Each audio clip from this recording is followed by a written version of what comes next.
अस्सलाम वालेकुम। यासीन आपके साथ हाजिर है इस मॉर्निंग ब्रीफिंग में। आज जुमे का दिन 19 जून 19 ऑफ जून आज डेट है। और जैसा कि हमेशा मैं आपसे ये कहता हूँ कि ये बड़ा इंपॉर्टेंट होता है फ्राइडे क्लोजिंग और फ्राइडे की जो मार्केट होती है ऑन टेक्निकल ग्राउंड पे बड़ी इंपॉर्टेंस ये रखती है। और प्लस क्योंकि ये 2 दिन की छुट्टी इसके बाद आ जाती है, सैटरडे और संडे।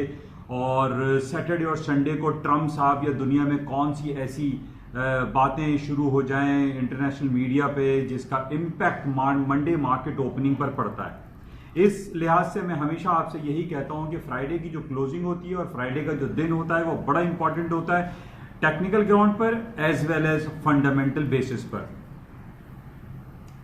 अच्छा, सबसे पहले तो मैं आप तमाम लोगों का शुक्रिया अदा करना चाहता हूं कि जो इस YouTube चैनल को डेली बेसिस पे सब्सक्राइब कर रहे हैं, लाइक करते हैं, शेयर करते हैं और बेल आइकन भी प्रेस करते हैं। और मेरी जितनी भी डेली अपलोड्स होती हैं वो लोग इसको सुनते हैं, सराहते हैं और इससे कुछ सीखने की कोशिश करते हैं। मैं उन तमाम लोगों का तहे दिल से शुक्रगुजार हूँ, क्योंकि जैसे कि मैं हमेशा आप लोगों से ये कहता हूँ कि ये billions and trillion dollar industry है। Financial market is a highly risky market है। इसमें वो तमाम लोग जो अपने पोर्टफोलियो को मैनेज करते हैं, करेंसी है, स्टॉक्स हैं, gold, silver, American stock indices, script, उसके ऑप्शंस को ट्रेड करते हैं या फ्यूचर्स को ट्रेड करते हैं। बड़ी रिस्की मार्केट है और इसके अंदर अगर थोड़ा सा भी आपको आगाही मिले सर्टेन पॉइंट्स के हवाले से तो वो बेशक आप लोगों के लिए फ़ायदेमंद, सूदमंद साबित हो सकती है। और अक्सर लोग मुझे टेलीफोन कॉल करके या व्हाट्सएप पे मैसेजेस भी देते हैं कि यासीन साहब आपकी फ़लाँ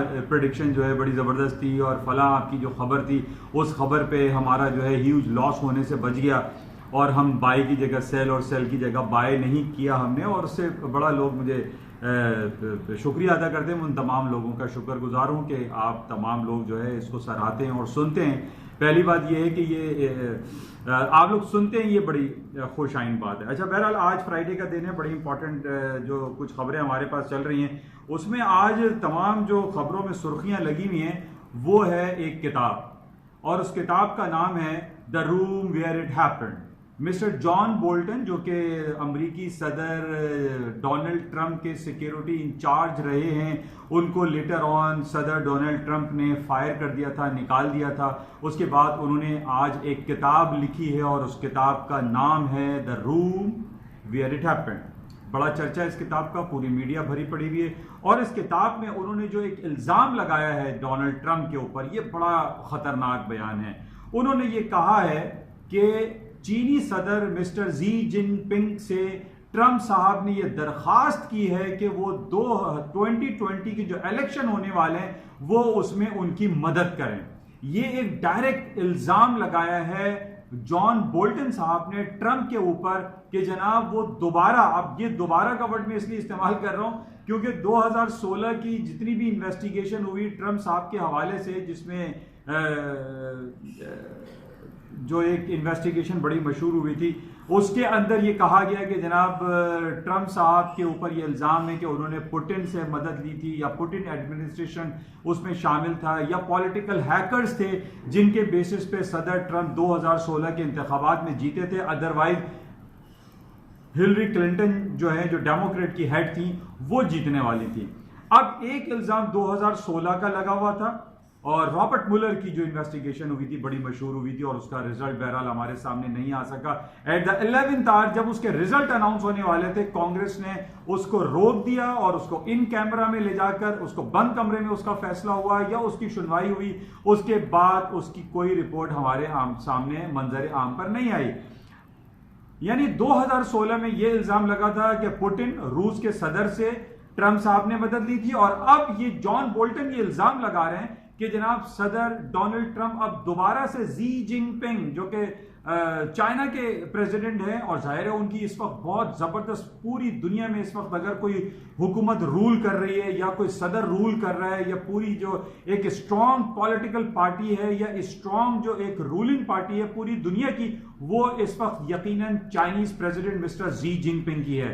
अब यहां पर यह दिखाई दे रहा है कि अमेरिका इधर दोबारा से हार रहा है। अमेरिका जो है लूजिंग पोजीशन में है। ये बिल्कुल वैसे ही जिस तरीके से पिछले हफ्ते हमारे पास खबर आई कि जनाब अमेरिका ने इतना शोर मचा रखा था कि जनाब वो हुआवी की 5G टेक्नोलॉजी को पाबंद रखेगा और उसको इजाजत नहीं देगा। आखिर में क्या हुआ, अमेरिका को चाइना की बात माननी पड़ी और अब हुआवी 5G टेक्नोलॉजी अमेरिका में काम कर रही है। तो इसका मतलब यह कि सूनर और लेटर हम ये देखते हैं कि अमेरिका चाइना की बात लाजमी तौर पर मान जाता है, जो कि हमें यह दिखाई दे रहा है कि अमेरिका इस वक्त चाइना के मातहत है, उसके ऊपर नहीं है। तो बहरहाल ये किताब शाया हुई है, इसको आप देखिएगा, the room where it happened, mister John Bolton की, इसका चर्चा पूरी मीडिया में चल रहा है। अच्छा, इसके अलावा कुछ मार्केट के हवाले से जो मैं बात आपसे करना चाह रहा हूं, मेरे पास बड़े लोग कॉल करते हैं और कहते हैं कि American stock, S&P, Dow Jones, Nasdaq, Yasin भाई आपको क्या लगता है? मैं उनको on the basis of ground realities मैं उनको बताता रहता हूं कि भाई देखें ये खबरें हैं मेरे पास, ये मैं तज्जियाती रिपोर्ट्स पेश करता हूं, बनाता हूं, सुबह से रात भर बैठा ये देखता रहता हूं कि क्या हो रहा है और मार्केट किन टेक्निकलिटीज को या किन फंडामेंटल खबरों पे मार्केट ऊपर की तरफ या नीचे की तरफ जाएगी। तो मेरे पास 3-4 खबरें हैं। मैं बहुत दिनों से आपसे यही कह रहा हूं कि अमेरिकन स्टॉक्स मार्केट डाउनफॉल का शिकार नहीं है। यानी जब कोरोना वायरस पैंडेमिक के हवाले से जब ये चर्चा बहुत ज्यादा शोर शराबा हुआ, लॉकडाउन, शटडाउन और कर्फ्यू वाली सिचुएशन अक्रॉस द बोर्ड पूरी दुनिया में जब चली, तो अमेरिका और पूरी दुनिया की स्टॉक मार्केटें तकरीबन 20 to 30% डिक्लाइन कर गई थी। बहरहाल वो एक बहुत बड़ा वाकया था और उस पर मार्केट का गिरना लाजमी था और बहुत सारे लोग जो कि शॉर्ट सेलिंग में फंसे हुए थे या लॉसेस में थे, वो अपने लॉसेस से या तो निकल गए या वो लॉस करके काट के खत्म हो गए। मार्केट में उन्होंने ह्यूज लॉसेस बियर किए। लेकिन उसके बाद क्या हुआ, फिर हमारे पास ये खबरें आने लगी कि जनाब लॉकडाउन अब खत्म हो रहा है, कोरोना वायरस के केसेस कम हो रहे हैं, अमवातों में कमी आ रही है, हालात बेहतर हो रहे हैं, रीओपनिंग की तरफ जा रहे हैं। मैं आपसे यही कहता रहा कि ये कोरोना वायरस जो भी पैंडेमिक है या कॉन्स्पिरेसी है या जो कुछ भी है, वट एवर इट वॉज या इट इज, तो इसके पीछे सारी मार्केट की मूवमेंट पोशीदा है।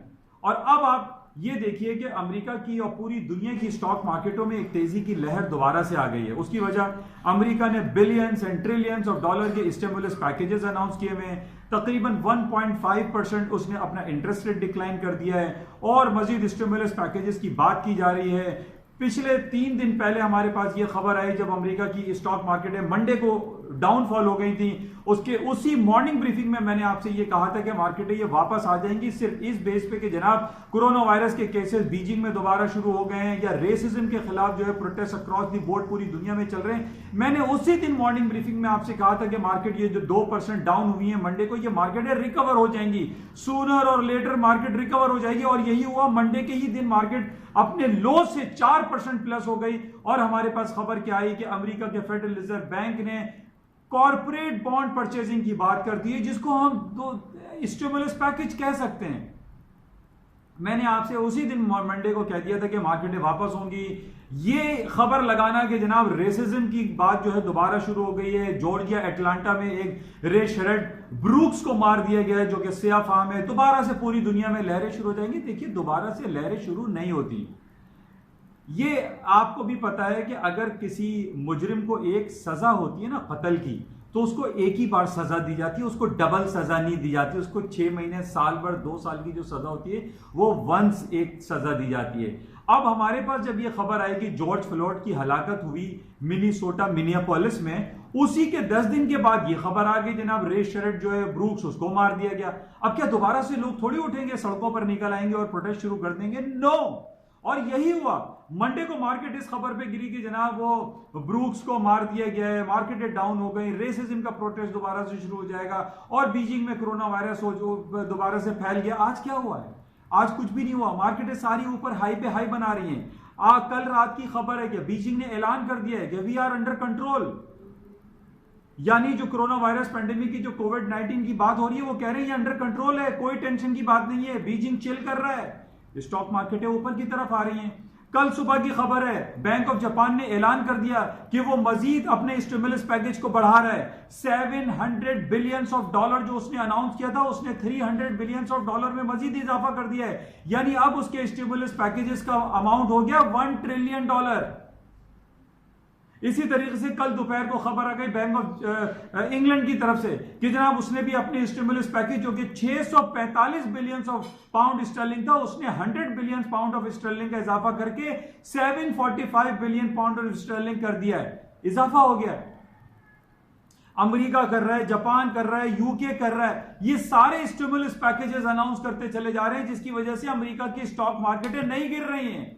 चाहे रेसिज्म की बात हो, चाहे आपका ये जो दूसरे कोरोना वायरस की बात हो, कुछ भी नहीं हो रहा है, स्टॉक बढ़ती चली जा रही है।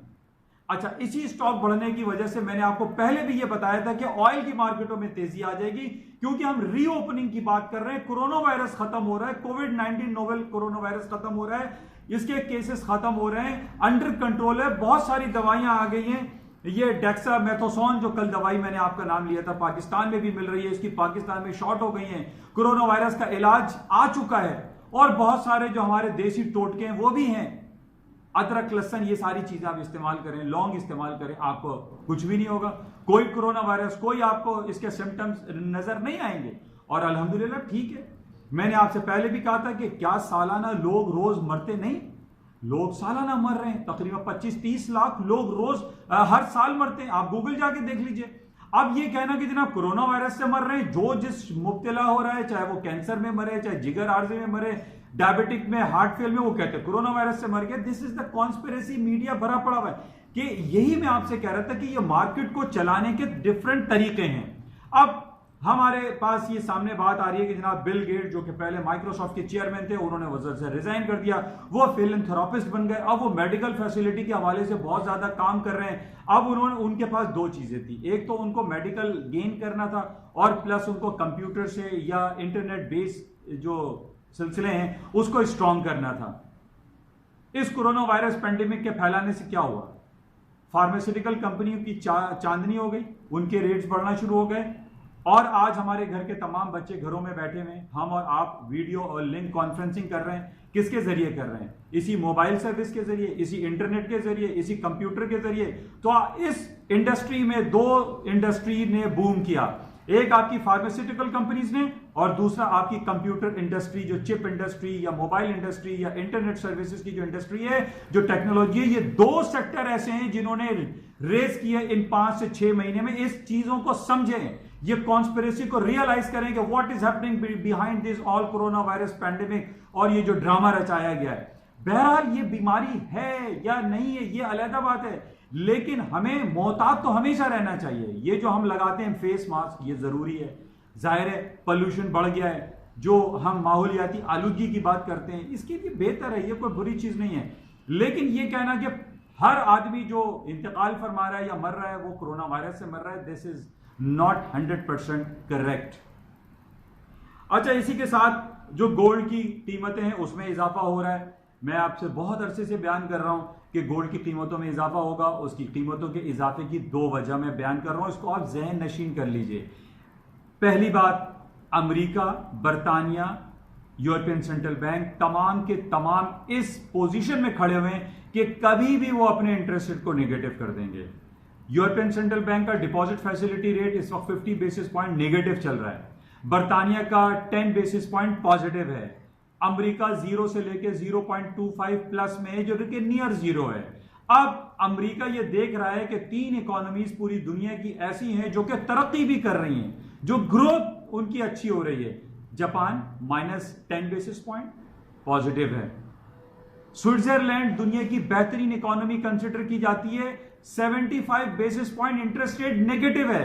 इसी तरीके से deposit facility European Central Bank का नेगेटिव है। ये तमाम इकोनॉमी ग्रो कर रही है because of negative interest rate. Why not America? America भी इंटरेस्ट रेट, चूंकि बड़ी इकोनॉमी है, अपने इंटरेस्ट रेट को डिक्लाइन करेगा, माइनस में करेगा, गोल्ड की कीमतें ऊपर की तरफ चली जाएंगी। मैंने आपको पहले भी इस बात का इशारा दिया था कि पूरी दुनिया में जब इंटरेस्ट रेट डिक्लाइन करता है तो करेंसी की जो वैल्यू है वो डी वैल्यू हो जाती है।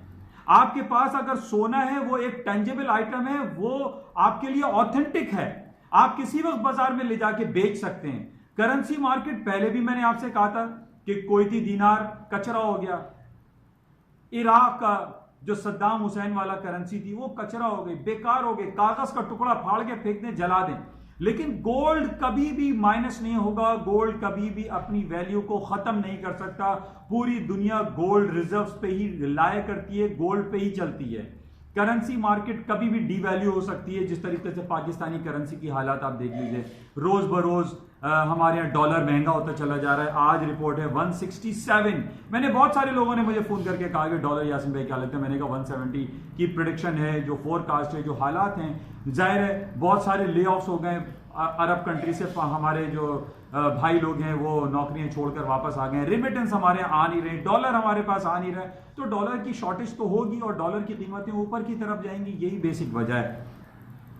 तो बहरहाल ये खबरें हमारे पास चल रही हैं। गोल्ड की कीमतें मैंने आपसे इंडिकेट की थी कि इन बेसिस पे, प्लस जियोपॉलिटिकल सिचुएशन, अरब यमन हंगामा आ रही, रोजाना 10-20 लोग मर जाते हैं, अफगानिस्तान में हलाकतें हो रही हैं, यानी जो भी अरब वर्ल्ड है, इसराइल है, लेबनान है, सीरिया है, इन तमाम खराब हालात की वजह से गोल्ड की कीमतों में इजाफा होता है। इंटरेस्ट रेट आपका डिक्लाइन होगा, इसकी वजह से गोल्ड की कीमतों में इजाफा होगा। अच्छा, इसी तरीके से तेल की कीमतों में भी इजाफा दिखाई दे रहा है। जिस तरीके से हम रीओपनिंग की बात कर रहे हैं, पूरी दुनिया जो है वो कोरोना वायरस से अब हटकर पॉजिटिव की तरफ जा रही है, जिसकी वजह से स्टॉक मार्केट में भी तेजी आ रही है और तेल की कीमतों में भी मजीद इजाफा होगा। अच्छा, आज जुमा है और जुमे की क्लोजिंग हमें देखनी है। अच्छा, कल हमारे पास, जैसे मैंने आपसे कहा था कि जो इंटरेस्ट रेट की बैंक ऑफ इंग्लैंड था उसने भी 10 पैसे इंटरेस्ट रेट अनचेंज रखा, स्विट्जरलैंड ने 75 बेसिस पॉइंट नेगेटिव अनचेंज रखा। तो ये सारी पॉजिटिव खबरें हमारे पास आ रही हैं, जिसकी वजह से स्टॉक मार्केट में तेजी ही दिखाई देती है। तो ये तमाम हालात वाक़या से आप लोगों के साथ मैंने कुछ बातें शेयर की। उम्मीद है कि आपको इन खबरों पे, इन बातों से अपने पोर्टफोलियो को मैनेज करने में सहूलत हासिल होती होगी। अच्छा, कल मैंने एक रिकमेंडेशन दी थी कि स्टर्लिंग को आप सेल करें 50 पॉइंट के स्टॉप से। वैलिड तो अभी भी है, लेकिन अगर कुछ लोगों ने अगर नहीं बेचा है तो अभी भी आप बेच के चांस लें, या इसको आप मंडे को चांस लें बेचने का। अगर ये 24-25 से नीचे मार्केट क्लोज होती है तो देन इसको शॉर्ट सेल कर दीजिए, इसको बेच दीजिएगा। अभी इसमें थोड़ा सा वेट कर लें, मार्केट बहरहाल उसी रेंजेस में चल रही है, चांस लिया जा सकता है, लेकिन विदाउट स्टॉप कभी भी चांस नहीं है। हाईली रिस्की मार्केट है, मार्केट में कभी भी कुछ हो सकता है, लेकिन इसमें आज रात की क्लोजिंग अगर 1.2425 के नीचे बंद हो तो आप इसको शॉर्ट सेल कीजिएगा, बेच के काम कीजिएगा। जाते हुए आपसे रिक्वेस्ट है कि यहाँ ये YouTube पर आपके पास एक सब्सक्राइब का बटन आएगा, इसको प्लीज प्रेस जरूर करें और इसको लाइक करें, शेयर करें और इसको आगे भी इसको स्प्रेड करें। Thank you.